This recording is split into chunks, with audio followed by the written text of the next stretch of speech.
And you're welcome back to the polls. Now we know that the commissioner for the Commission on Human Rights and Administrative Justice, Joseph Vital, is actually calling for the decriminalization and declassification of petty offences in Ghana. Now he's part of some speakers at the National Conference on the matter, saying that to jail people for petty offences is actually to criminalize poverty, hence the need to expunge them from Ghana's statutes.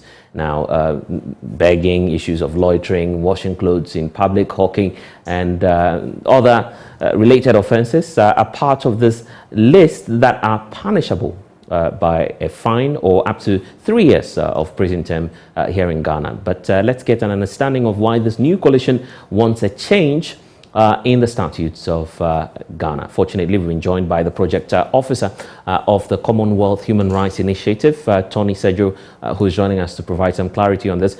So, Tony, first of all, help us to understand what the law says about these petty offences and why do you want it to be changed now? Right, thank you for having me. Now, first of all, petty offences, to be honest, in our laws, in Ghana's laws, we don't have any offenses called petty or minor offenses. What the name given to them in our laws is misdemeanors. Misdemeanors, normally when they happen, the punishment for them is from 0 to 3 years. So what are some of these offenses? We are talking about colonial offenses that were handed up down by the British. For example, hawking. For example, begging. For example, doing Okada business. Sanitation offenses. Traffic offenses, drivers who park on the wrong side of the road. All these offenses are minor offenses.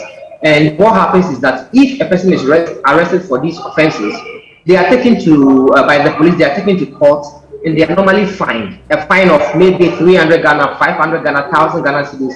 But because these people who commit these offenses are poor people, they can't pay. And because they cannot pay, the only option is for them to go to jail, to go to prison. And so, what we have seen over the years is that a large number of people are in prison just because they are poor and they are vulnerable. If a family member of yours is fined for maybe 500 Ghana cedis, they can call upon you and you pay and they will be free. But many of these... Tony appears to be having some challenges with the connection there. But offenders are the poor and marginalized who are fined the fine.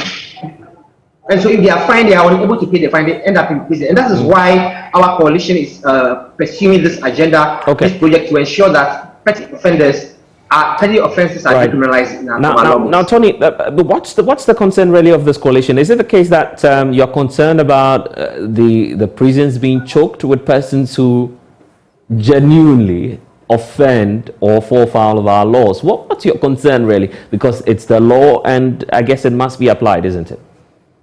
Very well. Yes, there is a prison overcrowding in Ghana currently. Our prisons are overcrowded by 52%.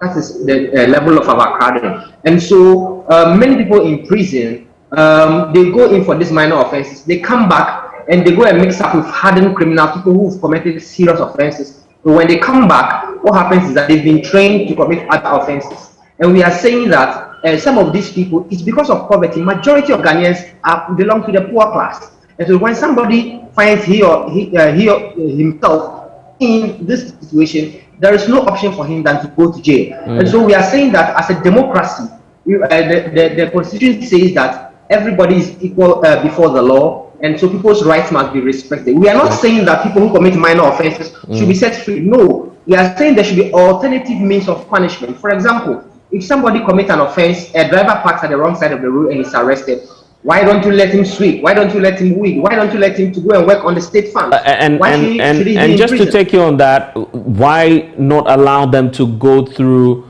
reformation, which is obviously a part of the reasons why the prison service was formed? We know that you're not necessarily going just to serve your jail term, but by the objectives of the prison service, you're supposed to be taken through retraining, reorientation, and then you could go through some formation. So are you questioning that process as well?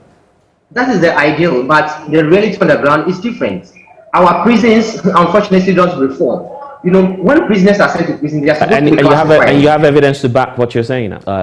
Tony will definitely join us, reconnect with us, and explain their position a bit more for us to understand the demands of this new coalition that's asking for misdemeanors to be dealt with. We'll return to that later on here on the poll.